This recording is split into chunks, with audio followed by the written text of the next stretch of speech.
I love that.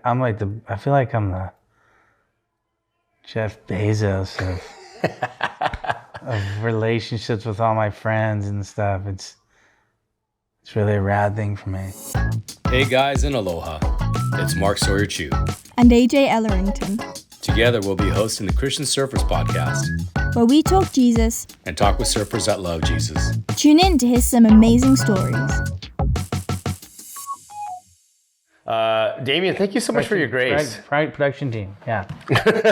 High end here. We're borrowing your phone. We got two oranges holding it up, and we're also using your game box. Mm-hmm. Anyway, ladies and gentlemen, friends and family, welcome to the Christian Surfers Talk Story podcast, where we talk about Jesus and we talk to amazing people in our lives in the faith that love Jesus. So, Damien. Wow, dude, you are so loud. I don't think I get that loud. Is it too loud? Is it too loud? I've got to tone it down. I'm wondering if your voice is going to be like so loud and then mine's so like not loud. Is that going to be okay? I think we could boost your voice, or you could just have both mics. I don't think I need a mic. I just don't think I can get my voice that high. Okay, all good. Yeah. I need to turn it down. I've had too many Red Bulls today. Yeah, I think then the production team will have an easier chance. Exactly. Grant, AJ, Monty, whoever's this is a podcast, dude. We're not doing like a TV commercial.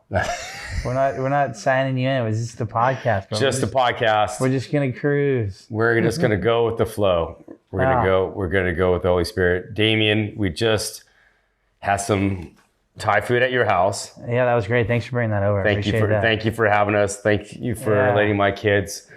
Bye, guys. We love you guys. Our family's leaving, and we're gonna podcast in quiet now. So, thank you for letting us have the family over. Yeah, thank you for letting us break bread with you guys. I just saw you this week at a couple events, but we want to just catch up with you and hear what's going on in your life. But first and foremost, I feel like you've been on a bunch of other surf podcasts, and with Not you. Really. Not really? No, I don't think so. Late Night with Chalky? I love that one. There's a couple of them, but I wouldn't say a lot. Awesome. Well, we're stoked you're making time for us on this one. And I figure, you know what? Let's talk to Damo about his faith and his life, not just surfing. Yeah. And, we know you love the Lord. You've been a huge part of Christian Surfers in the past. You've spoken for us at several conferences.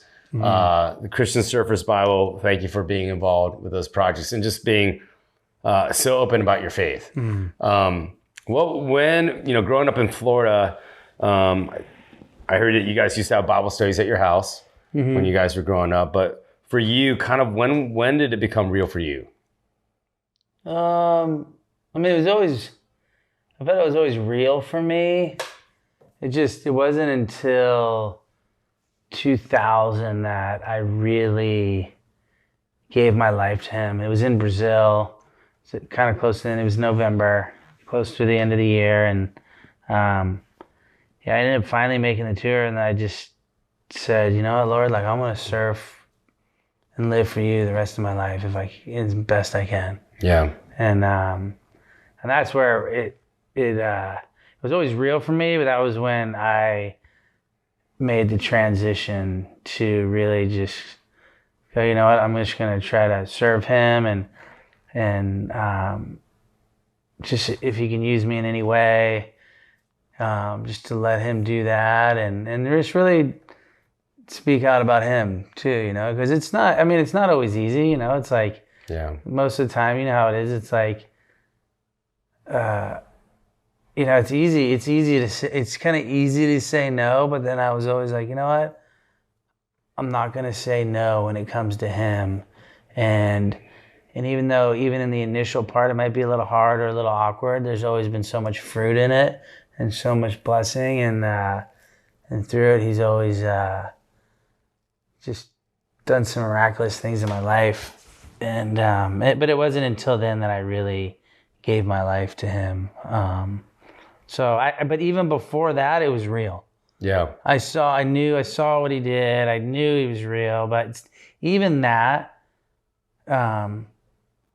you still might not be ready to accept him. Yeah. You know, at least it was for me. Yeah. How old were you when you were in Brazil? Yeah, I think it was 2000. So I want to say I was like 19 or something. Yeah. I don't know. I'm sure that math's wrong, but it felt like it was 19. It's all good. Yeah. Doesn't have to be exact. The mathematicians out there are going to get me on that one. We'll figure it out. But it was a while back, and that's cool. That's an interesting time for you, Damien. And you've been through so many kind of ups and downs, in and outside of surfing, right? With life. How's your faith kind of helped you through those seasons? Obviously it's helped me a lot. I just don't know how I could do life without him. And so it's as life's gone on, I've really learned just to, when life's tough, or you feel like maybe it's not dealing you the right hand, and it's just there's a lot of hard times as you go on in your life. Like those hard times, I always feel closest to him, and even sometimes on the mountaintops, I kind of feel like he can be a little distant, because it feels like all of a sudden myself wants to like insert myself and kind of do my own thing. So then I've kind of seen in life that like the mountaintop's cool and those are really rad, but the valleys and the hard times are like just as good, and I can't even really tell the difference, because when I'm at my lowest point, I feel like he's the closest, and that's just a really beautiful thing for me. And sometimes in the mountaintops, I can feel like he's kind of far away, but then all of a sudden it feels rad, and so I've kind of like learned in life where it's like it almost doesn't matter to me anymore, whether it's on the top or in the valley. Wow. They're both really cool, and in fact, the hardest times can be the best times. Hey, are you a young, frothing surfer who loves catching waves and sharing your faith with others? Do you want to make a difference in your surfing community and help others discover Jesus? Then you need to join Sea Salt, the Christian Surfers Advanced Leadership Training Program. Sea Salt is a program designed specifically for young surfers who want to develop their leadership skills, grow in their faith, and serve practically on the ground in existing surfing communities. You'll get to go on road trips, learn about theology and mission, and have loads of fun with other young surfers who share your passion for Jesus and the ocean. Sign up for Sea Salt today. Wow, that's a really cool perspective, Damien. Appreciate it. That's super mature. And every time I've heard you talk about Jesus or the faith, over the last couple of years, you just have such a humble approach about it. You're just always just so open, and you're just like, you know what? I just want to be available to what he's showing me, and I love that about you. You're just such a servant, and Thanks. Even just seeing that project we did with you down in Baja with Cobian, just seeing guys stuck in the truck and just pulling up and just pulling them out of the sand, and you're making shoes for just kids at the orphanage, and just washing their feet and just serving them, taking the kids out surfing, 100-wave challenge. We were just talking about this earlier, like something about your heart just loves to give back to the community. Can you tell us a little bit about, kind of what you're involved here within Encinitas, the communities that you just love giving back to here and what you're passionate about? Yeah, well, thank you for that. I appreciate that, those kind words.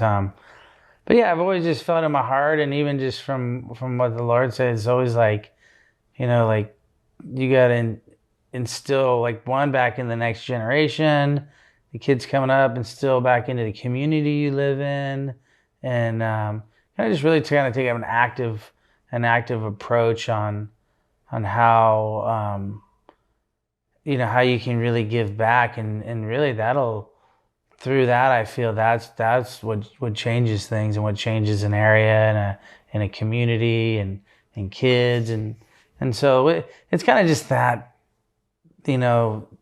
it's just kind of that approach really. And so I do make it a concerted effort because I live in San Diego, that I give back to San Diego, and I can help with whatever I can in San Diego, and I love it, and it probably does more for me than it does anyone else, but that's my my approach and how I like game plan in a sense. It's you have these certain things that you just make priorities, and it's like, and those are the things that I make priorities. Awesome. Just watching it from the outside, you're just such an amazing father, and, prioritizing them despite how busy your schedule is, and running around as their Uber and taking them to games and sleepovers. And we got to meet some of your kids tonight at dinner, and you're running up to Newport early tomorrow morning for the Salty Crew contest. What's your involvement with them? How are things going with the brand? And, people are just stoked to see you show up and hang out at the beach, and you just bring so much stoke when you're there. Oh, thanks. Yeah, I mean, obviously I love Salty Crew. I love all the guys involved. Jared. Yeah, just a really great group of people. I'm stoked they let me hang out. And yeah, I'm just really, an ambassador for them, and just try to, I just get stoked that they let me stay involved, and that really means a lot to me. And then just really enabled to just see the company grow and just see all the fruits. I don't have any, ownership or anything, but I just love the brand. And you love the people. Yeah, totally. And it just, if any way I can just give back to them and stoke them out, because I really love what they're doing. Yeah. That's awesome, Damien. Thank you. You're such a great ambassador, and you're such a humble guy, and I'm sure they're stoked to have you. It has been great to watch them just grow tremendously the last couple of years, and we know there's a lot of people there at the brand that love the Lord. Yep. You being one of them, and so it's just perfect alignment. And then you've and your brother kind of come back. I guess you've known the Cobian guys for a while now. Yeah, but it wasn't until Pastor John Cobian and Charlie and and the crew. But it wasn't until maybe last year that you guys kind of formalized that relationship with them. Yeah, it was a few years ago, maybe 3. I'm not exactly sure, but right around there. That we did end up formally doing something, but their headquarters is just down the road from here. Yeah. Always loved everything they did, with their riders and with everything, and was friends with a lot of people that worked there. And yeah, so it just kind of, just was more a cheerleader for the company. And then before you know it, it was, they're like, hey, you guys want to do something? And, and we had been with Globe for a while, and then that ended up finishing. So there was a few years for footwear. It was a few years we weren't doing anything, and then we just, over the years, we're just talking to them, and finally it kind of made sense for everybody, and it's been really, really good. So we've been super stoked with them. Awesome. Yeah. I know you got a model with them, right? You guys working on launching a sandal if it's not already out, and then. Yeah, so that's already out, and really just kind of doing projects that serve communities, serve people, and through that we'll get to surf and fish and do other things. I love it. Yeah. Is it called the Hobgood sandal? I don't even know. We'll find out. We'll check it out on the website. Yeah. And thank you for working with those guys. We love those guys. Yeah. You're a perfect fit as well. Being an ambassador, an athlete, for your whole DNA and just who you are as a person aligns with who they are as a brand. It's just such a perfect fit. I think I read a press release that was just like for you guys, just like coming home. Yeah, exactly. Let's shift gears real quick. You know, you've throughout your career and even after the tour, I feel like I've always seen you over the years, like just invest in younger people, you know, and just kind of like mentor them and disciple them. I know Keanu was one of them, you know, and you've just poured into like so many people in the youth. Who are some of the people that you worked with, and you know, how's that been for you, you know, as a person of faith? Yeah, I mean, obviously, it's kind of what we're designed for. You know, you get to a certain stage of your life, and you have to give back. You have to, you know, instill it into someone else, and it's rigged that way. And then it allows, you know, and at first it feels like, oh, I'm just doing it for this person, or I'm doing it for this next generation.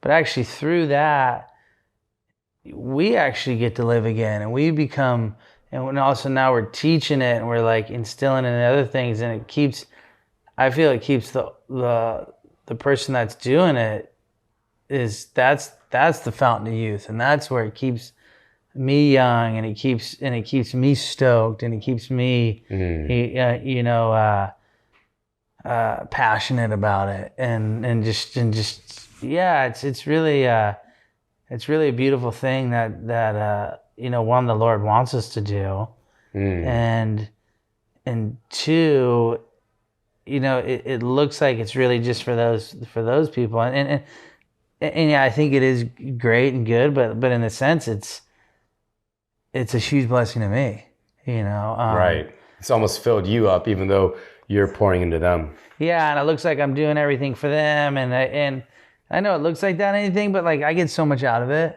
you know, and I feel like you have to do that. There's like, I feels like the Lord gives you this blessing and these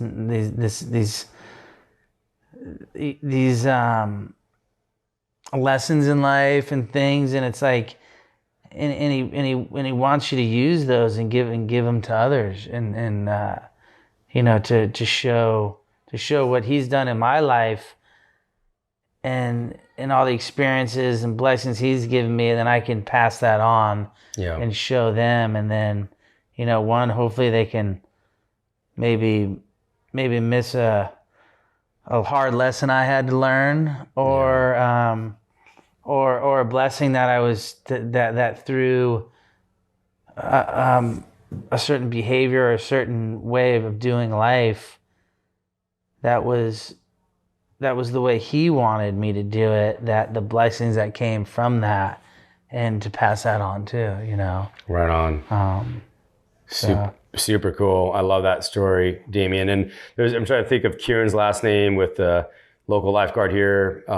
You were kind of, you know, doing the big wave thing, and he was a lot younger coming up into it. He's working with Trevor at Degree 33, but I know you've been a big part of his life too. I think he was surfing for Salt Life, but so many guys I just run into at events that have been touched by you. Where do you see yourself in like the next 5 or 10 years? Yeah, just living in Encinitas, you know, loving on my kids, and just hopefully, you know, getting them prepared for the world, and hopefully, you know, I'm doing a decent job showing them, you know, what the Lord's done in my life, and how to do things His way, and yeah, I work at like a little financial firm down the road, and I love it. It's just awesome. I really get to you know, pour into people's lives in a deep sense, because you know, people hold money really tight. Yeah. And so then you can have that access, and really just trying to get them freedom from that, you know? Financial freedom. Yeah, exactly. Because more times than not, it's more behavioral than it is anything. And so I love that part. I love doing that. I love the guys I work with. It's, you know, I did a lot of traveling in my life, so I love just being home and not having to get on a plane and just drive right down the road to work and just keep it really simple. Yeah. Super. It's pretty simple, and I love it. I love it. Yeah. Keeping it simple.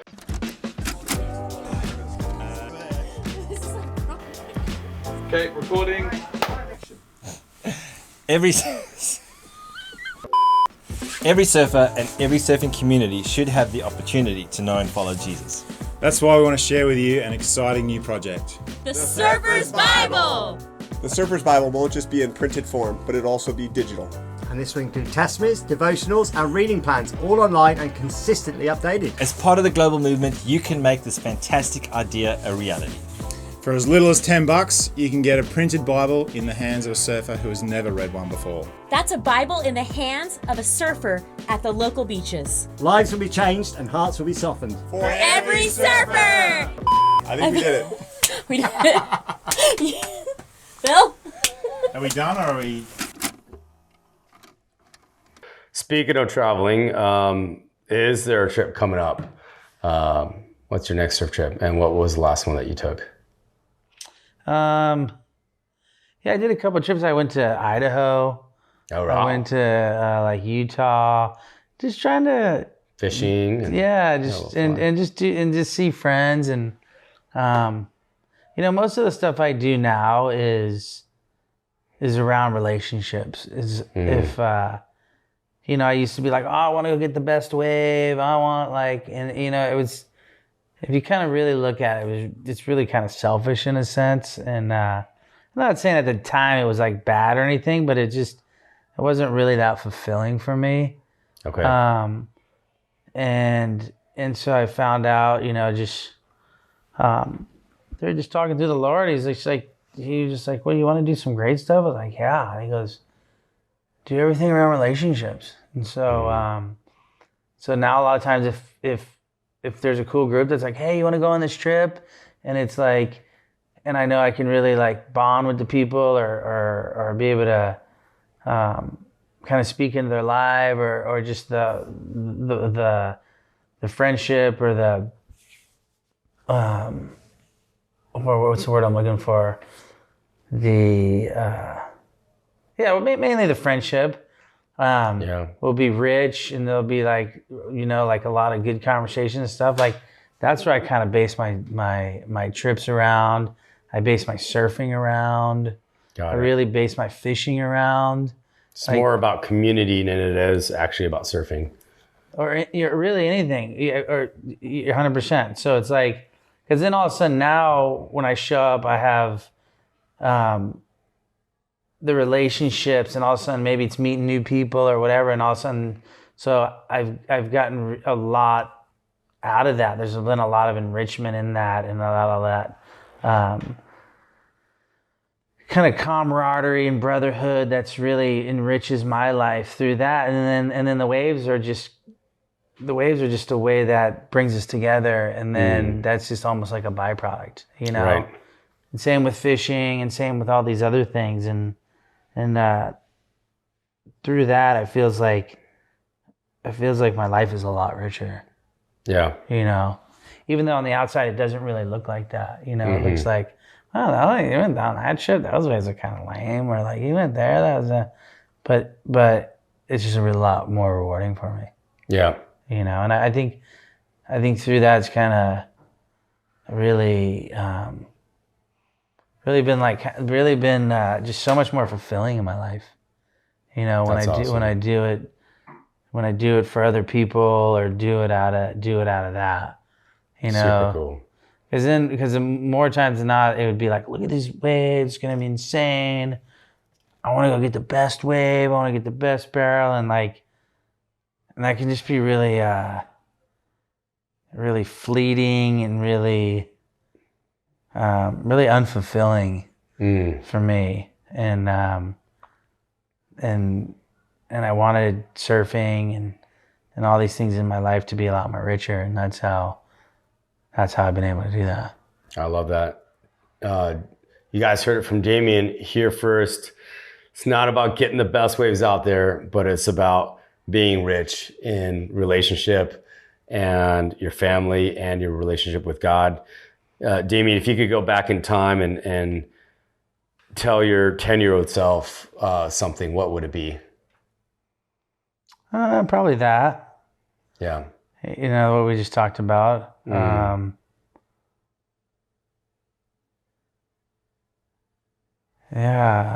think that's a big one. Or just, I don't know.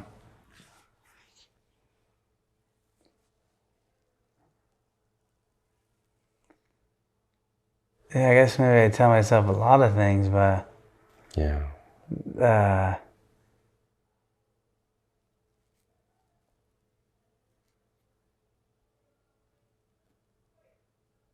I don't know. I mean, it's just stay close to the Lord. You know, I think that's probably the main one. You know, because you know, if you really look at my life, like if you looked at from more times when I tried to do things my way, or I tried to take control, like it always ended up worse. And then I always let kind of him take control, or I was close to him. It was always really good. So I've seen that pattern play out in my life Multiple times, yeah. Yeah. But it doesn't mean I'm still not going to learn those lessons. We're only human and we're work in progress. I'm right there with you. Yeah. Wow. Thank you for being so open and vulnerable about that, Damien. Last question for you. How can people follow you, stay in touch with you, and pray for you? Yeah. Well, one, I appreciate all the prayers that people do for me. There's a lot, and I really, really appreciate that. It definitely means a lot to me. But yeah, I mean, I'm on a couple little social media things.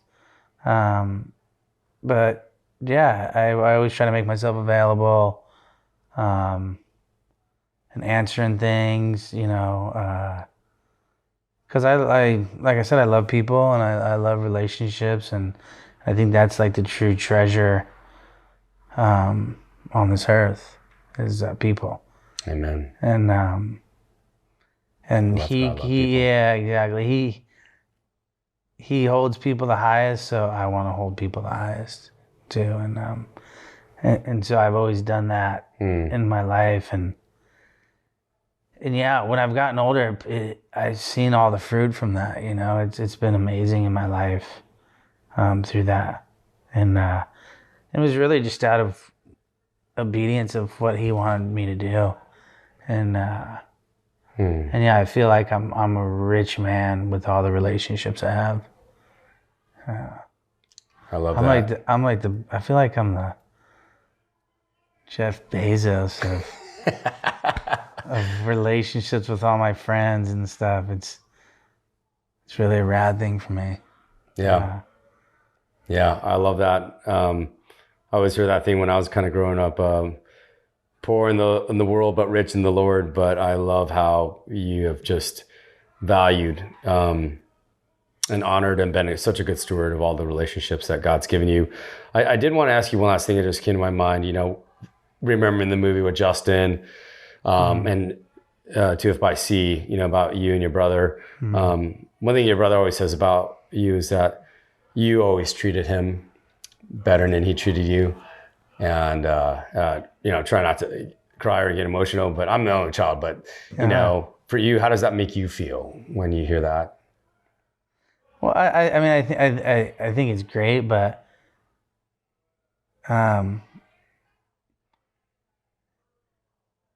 think it's really great. I appreciate him saying that, but I would say I never thought he treated me bad, you know, and so there was never ill feeling, and I would hope that I would hope my treating someone a certain way would never be contingent on how they treated me. And so I don't really even look at it like, I think you should treat other people better than I would want to that I treat myself in a sense of like, I always try to give people the first fruit of whatever I have and like things. Yeah. You've done a great job with that, Damien. And it's crazy because through that, I have whatever I want them. Those toys I have in my garage aren't even mine. People just like, oh, hey, do you want this? Can I keep it here? Like, it's crazy like that. Yeah. But it's something it's something that's hard to understand until you really do it. And then Lord goes, well, there you go. You know, and it's just like really just keeping a loose grip on this world. Yeah. And then he just like fills you up. It's crazy. Amen. Yeah. Although that's so good. Living by faith. Damien Hobgood, thank you so much for Thank you. making time for us on the Christian Surfers podcast. Thank you for being such a great ambassador for the kingdom. And obviously, you know, Sawyer-Chu and Kobian, and we're all just broken humans trying to pursue Jesus together. And we appreciate your realness and your honesty, and just how we, you know, I see you a couple times a year at events, and just you always make time for me. You always make time for people, no matter who they are. And everything that you said tonight, I've seen you play it out in real life. So thank you for doing that. We love you so much, and we'll be praying for you, brother. Thank you again for having us over and letting my Thanks little for bringing girls. over dinner. I appreciate that. That was really nice. Yeah, sorry about the rice everywhere on your floor. I think it was already there before you got there. And Damien's got the best trampoline in the world, so just to tire the kids out, just get them out there. That's it. Awesome. Coach Damo, Okay. God bless you. We love you. Guys. And we'll see you soon. Bye. Thank you, buddy.